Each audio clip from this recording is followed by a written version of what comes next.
صدیوں سے کالا جادو ہمیشہ گڑیاؤں پہ کیا جاتا ہے۔ آپ نے دیکھا ہوگا، سنا ہوگا کہ ایک گڑیا بنا کے اس پہ خاص ورد کر کے جب کوئی عالم اس کے بازو کو موڑتا ہے تو اس کا اثر اس سامنے والے انسان پہ ہونے لگتا ہے۔ اگر اس کے سر میں کیل ٹھوکی جاتی ہے تو سر میں درد، اگر کمر میں کیل ماری جاتی ہے تو وہ اٹھ نہیں پاتا۔ تو اسی نحس چیزوں کے ایک کڑی موجودہ دور میں لبوبو ڈول کی شکل میں بھی عام ہوتی جا رہی ہے۔ جس بھی گڑیا میں کوئی ایسی چیز ہو جس سے نحوست ابھرے یا شیطانی نشانی ہو، جیسے کہ آنکھوں کا لال ہونا، دانتوں کا باہر دکھنا، چہرے پہ منحوسیت یا خوف کا واضح ہونا، جادو، تعویذات اور گھر میں نحوست لاتا ہے، تبھی کوشش کر کے اپنے بچوں کو ان تمام چیزوں سے دور رکھیں جن سے جڑی ہوئی نیگیٹو انرجی آپ کے گھر پہ اثر کر سکتی ہے۔ اور کوشش یہ بھی کریں، کیونکہ اگر آپ کا کوئی دشمن ہے اور وہ چاہتا ہے کہ گھر میں بے برکتی ہو،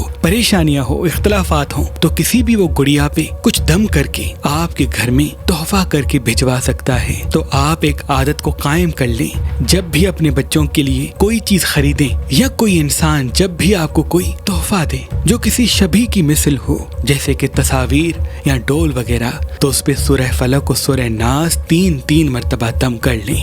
اللہ کے کرم سے آپ تمام نحوست سے اللہ کی پناہ میں ہوں گے اور کوئی بھی نحس چیز آپ پہ اثر نہیں کرے گی۔ بے شک اللہ کے کلام میں اللہ نے طاقت رکھی ہے۔